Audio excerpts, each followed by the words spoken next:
Welcome, ladies and gentlemen. This is another amazing episode on LIFEPOD with CEE, and as you can see, I see what you did there. I see. Okay. As you can see, we have with us the Honorable. I'm not going to waste too much time because I want us to milk this moment. If you don't know, this episode might be maybe between 20-30 minutes, but both of us, we've had a conversation that have spanned into almost an hour plus already this morning, and it's been amazing. I just want to take a minute to say that every moment with you is a learning moment. Every moment with you is a learning moment, and I think it's important for us to say these things often, so that, like we say, let our people receive their flowers when they can still smell them. Right. Yeah. Right. And I believe that the world has not seen you yet. The world hasn't seen you yet. And the world needs to see you. The world needs to hear you. And the world will hear you in due time. We believe. We believe. We believe. So that brings us to our conversation for today. Yeah. I was in a program, or we were in a program in September, where we were just having a roundtable discussion. And you said something, just one line, and it just piqued my interest. Yeah. The courage to be disliked. That's what we're talking about today. And immediately I just came to you. I mean, that thing your friends do, I'll start doing it.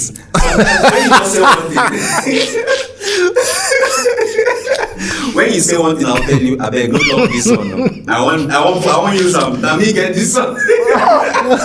Oh my God. So, and you said that, and it piqued my interest, and I knew we had to talk about this. The courage to be disliked. And like I said, I planned to have bullet points, talking points, questions and stuff, but knowing who you are, I think we should just let you fly. So talk to us about the courage to be disliked. But before you go on, I just want to give a small framework. Okay. I want to give a small framework and a disclaimer as well. Let me start with the disclaimer, actually. I didn't know that this was actually a book, to be very honest. Oh yeah, there's a book on the subject. Yes. In fact, you told me after I found out, and then you told me as well.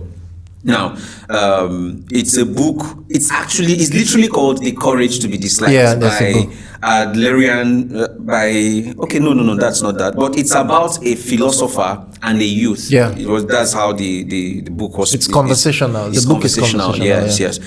But then, that's my disclaimer. I didn't know anything about that until I found out. In fact, I was just trying to do more research, and then I typed that on Google, and I saw that it's actually a book. Yeah. So shout out to the author. Great book. I haven't read it. I'm going to pick up the book myself and read it. But the little extracts that I got from it, it's an amazing book, and I'm going to get that. But the framework I want to give is this.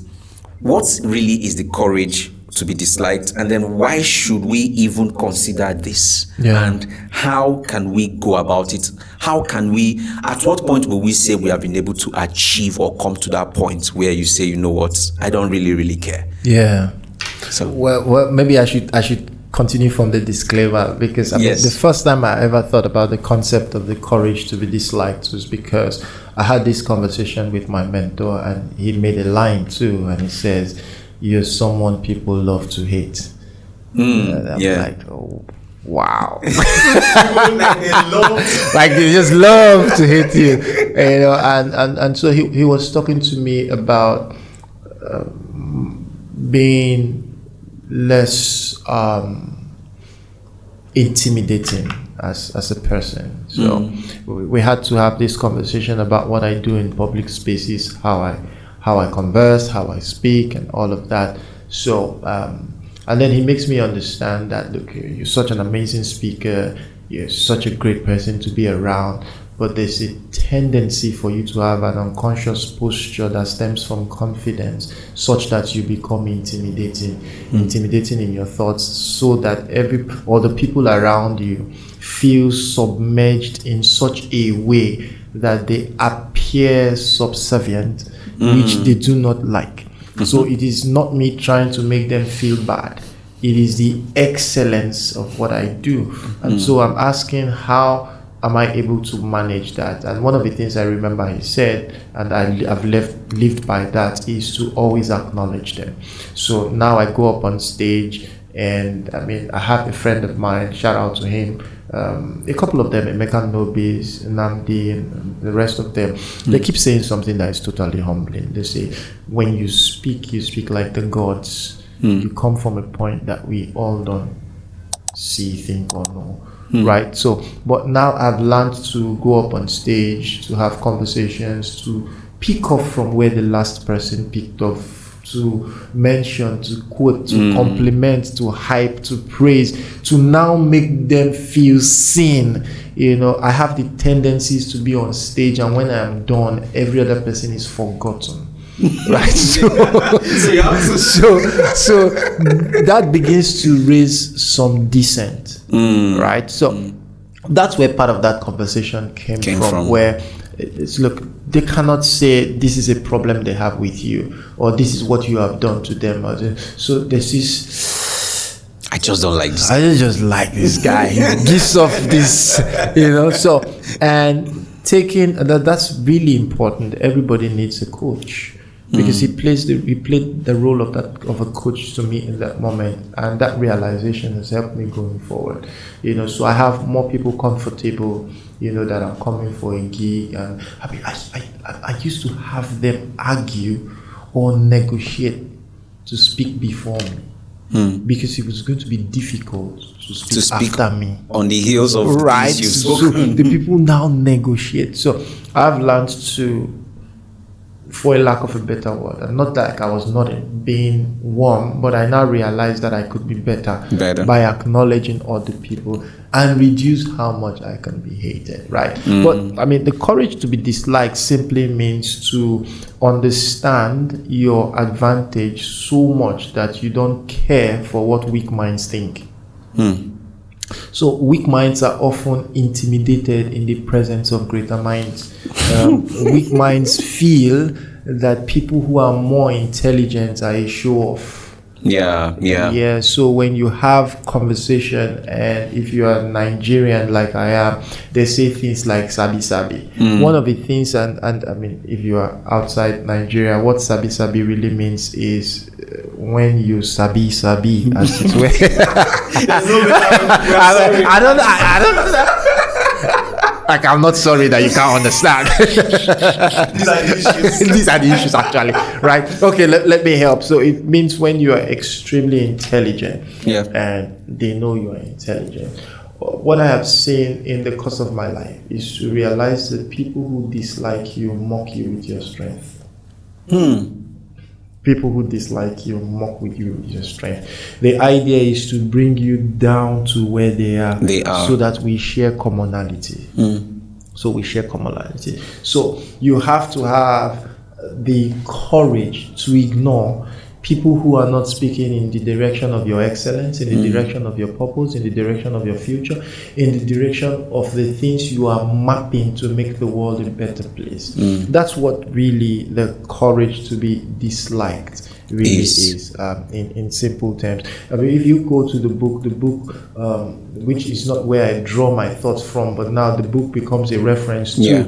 I mean, if you go to the book is discussing a number of philosophical concepts about how to build your mental and spiritual toughness, as it were, to be able to resist the weaknesses of the world in terms of how we first think about ourselves and how we act. Like, one of the things interesting in the book is that the book argues that the future has nothing to do with your past. If you think that the future has something to do with your past, for that to make sense, it must now be an operational philosophy around everybody, such that everybody who has a past must have that past affected by their future.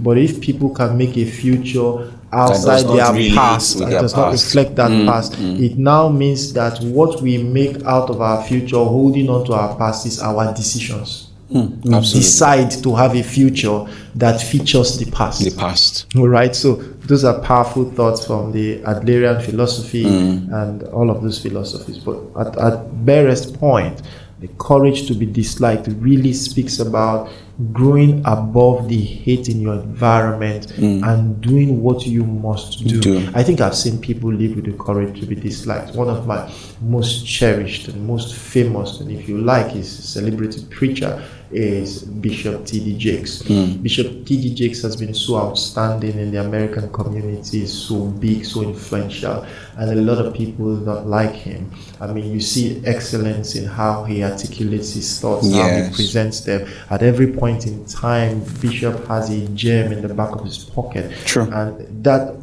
unsettles a lot of people. I mean, he was moved from preaching to TV to movies to music to book writing. He has done it all. He's been there, done that. I hear he has like 50 businesses and all are doing, the most. And I understand when people get to that point and like, come on now, it can't just be you. It can't just be you. Where do I come in? Where do I feature? Right? So there are disadvantage, as it were. There are insecurities now birth a dislike for you. And if you must succeed in those times, you must have the courage to be disliked. Great. Now, there's still referring to the book. There's a part of the concept that was talked about, and I want you to just throw some light on that. Freedom. Yes. So it says here, freedom is the goal. To be truly free, I had to write it down. To be truly free, you must liberate yourself from the expectations and judgments of others. True. Because those will always come. The freedom comes from accepting yourself and living in accordance with your own values, even if it means disappointing others. True. I mean, freedom, and we must manage freedom carefully. For you to be free from the judgment of people, you have to be a prisoner to your ingenuity. For you to be free from the judgments and criticisms of people, unreasonable criticisms, by the way. Of course, and I put that in because all of what has grown in life has grown from resistance and criticism. True. But there's a point where it becomes toxic. For you to be absolutely free from all of that, you must be a prisoner to your ingenuity. Your own ingenuity. First, you must understand that absolute freedom is psychosis.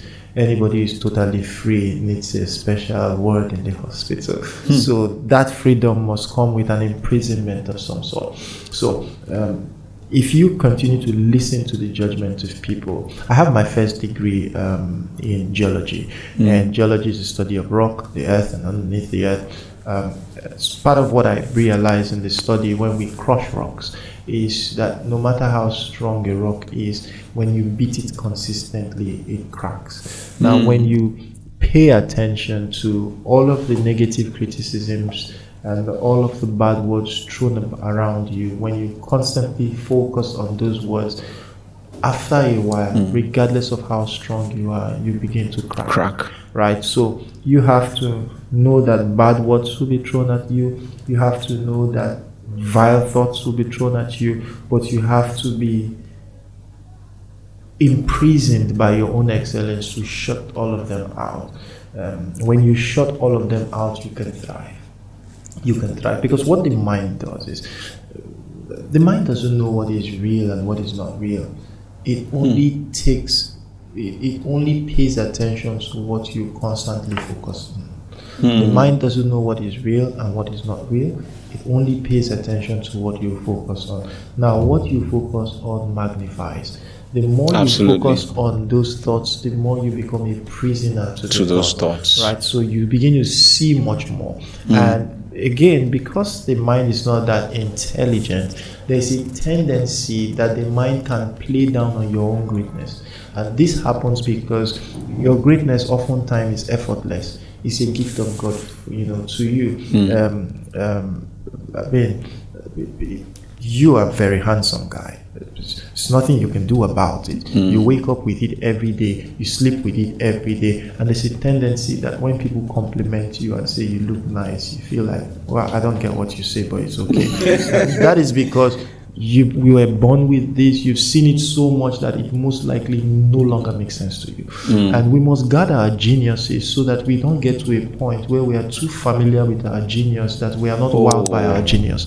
Yeah, if you can stay wowed by your genius, you can secure your genius from bad words and all of those negativities. So a lot of us are complacent because it comes effortless to you. You're such a great singer, everybody has to rehearse 4 hours, 5 hours, you wake up from sleep and you can belt without all of those. You're such a great speaker, everybody has to study forever, but you're upstage and your brain is walking from left to right and you keep dropping those gems. You definitely would receive criticisms, but the moment you don't honor your gift enough to avoid being familiar with your gift, you now play down on it, and it makes you take seriously what these other people say, and you become a prisoner to them. To reverse it, you must be a prisoner to the excellence of your gift and craft, such that these ones no longer matter. That's very powerful stuff. Yeah. That's very powerful stuff. Now that takes me to another concept that was discussed in the book. Yeah. And we are pretty much tying this up. This leads me to the next concept. Excessive self-consciousness stifles the self. Oh yeah. So I want you to tell us about this. Is this true? And if yes, why or how even?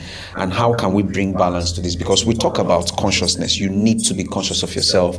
But what this is actually driving at is excessive self-consciousness stifles the self, or maybe cripples, if you may.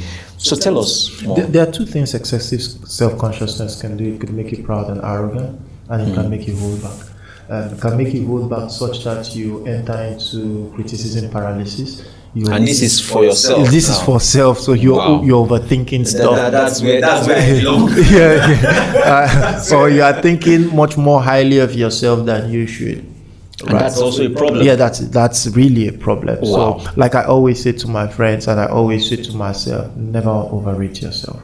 Never underrate yourself, but never overrate yourself. You should be conscious enough to know where you are, what your limits are, what you can do, what you cannot do, how far you can stretch. I have this mantra: nothing is so high that I can't go over, nothing is so wide that I can't get around, nothing is so deep that I can't get under. But then I realized not everything is so high that I must get over. Not everything is so wide I must get around. Wow. Not everything so deep I must get under.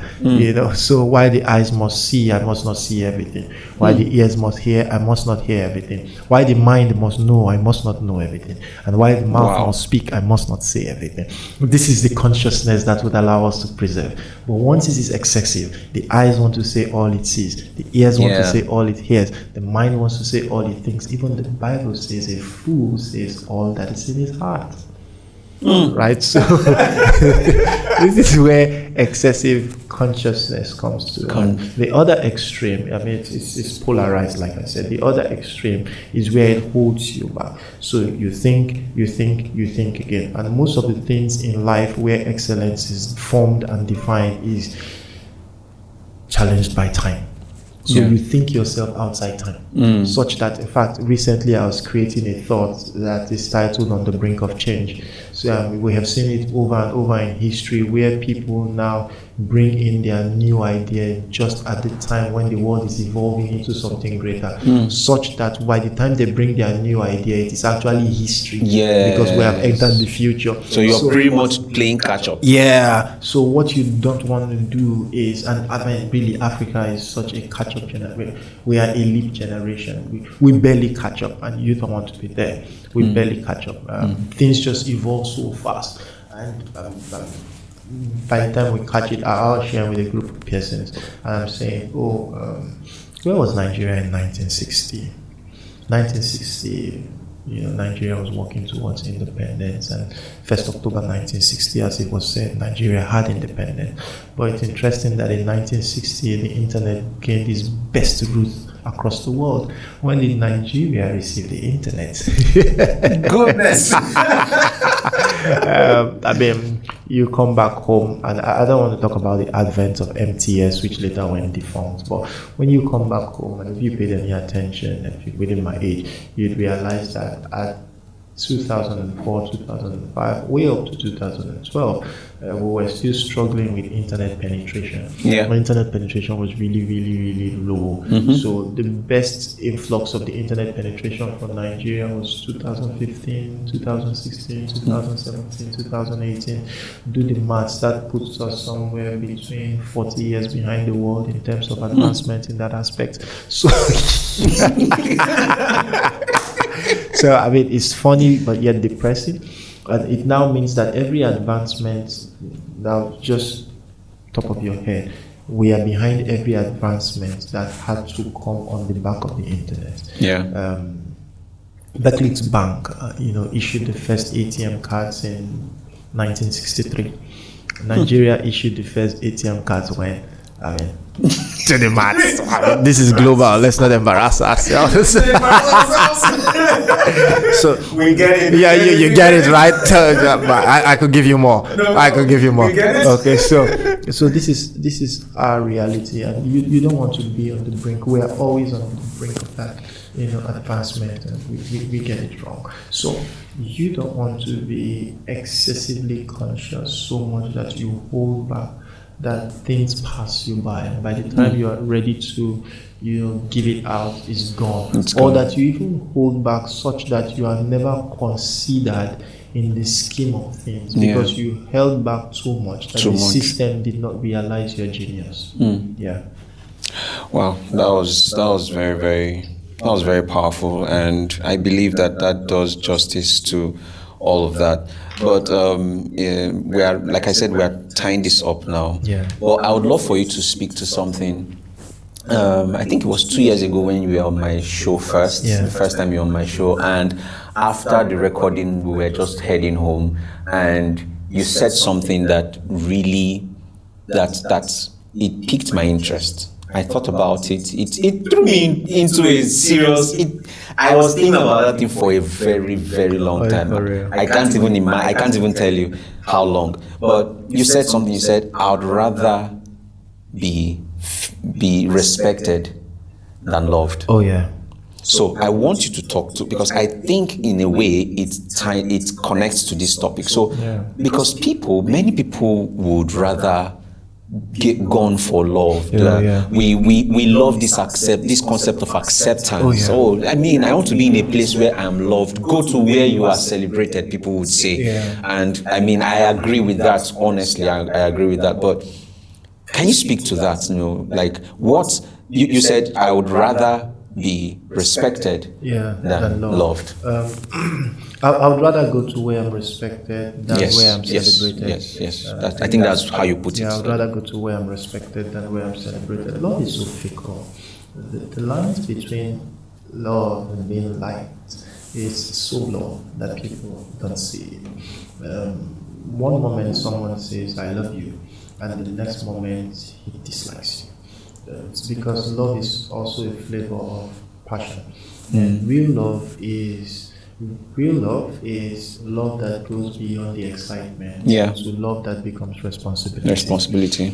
So a lot of people are stuck in that point. But I've realized that no matter how disliked you are, when people respect you, respect is such a constant. It is tied to something that is not going anywhere. So no matter how much people dislike you, if they respect you, can't help it. They will find you. I mean, every other day, people who are loved are passed over.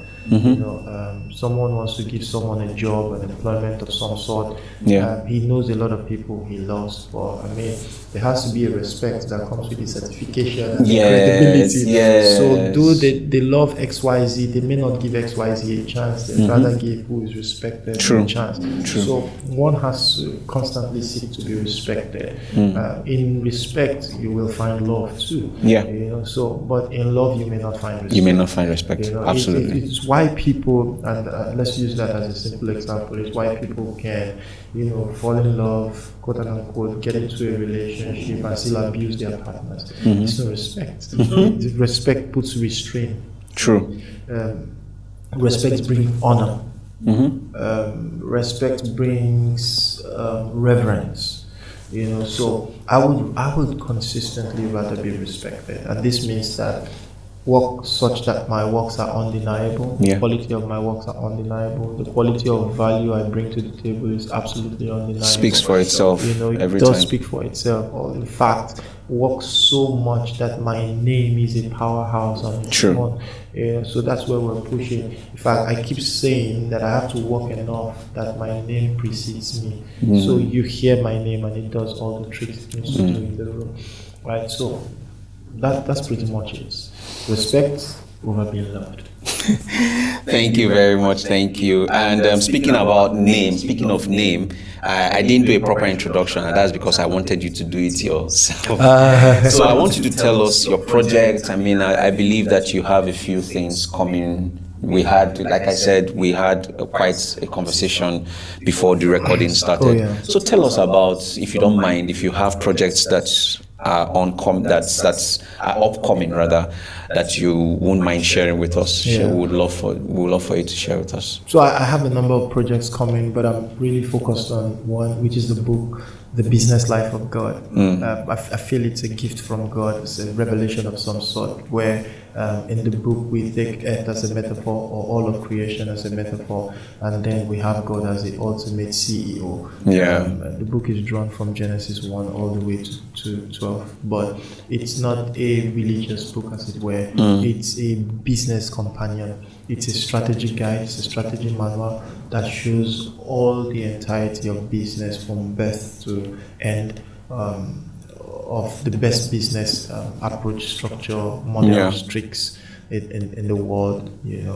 It covers all of that. So it's for C-suite managers, founders, top businessmen, people building conglomerates, and people seeking for enduring strategies. Over and over again, strategies and concepts have failed, from the best business schools to what seems like the best thinkers. But all of God's business strategies, well over 2,000 years, they like to say, but I know that the world is beyond that as a geologist, but it has remained intact. So I think that there is no better place to draw an enduring enterprise concept than from the one who initiated the concept of enterprise himself. So I want us to look out for that project. A number of projects will come after, but I'm big on that. You said the name again. The Business Life of God. The Business Life of God. It's about vision, it's about strategy, it's about concepts. And I dare say many parts of the books are futuristic, and they are going to future in the future. So you want that book. If you are building anything that will last, you want that book. It's going to be in the leagues of the Simon, Sinek's and Malcolm Gladwell's of this world. It's profound, even though I say it myself, but I mean, it's profound. Great. Thank you so much for your time. I appreciate it. You're welcome. Thank you. And like I always close, if you're going to have the courage to be disliked, you will need to be brave with your life. Yes. Thank you very much. You're welcome. There you have it, guys. If you stay till the end, you are the real MVP. Thank you very much. Please do well to like this video, and hey, go subscribe. It's pretty much free. Thank you again for staying till the end, and I will see you in the next one. Peace.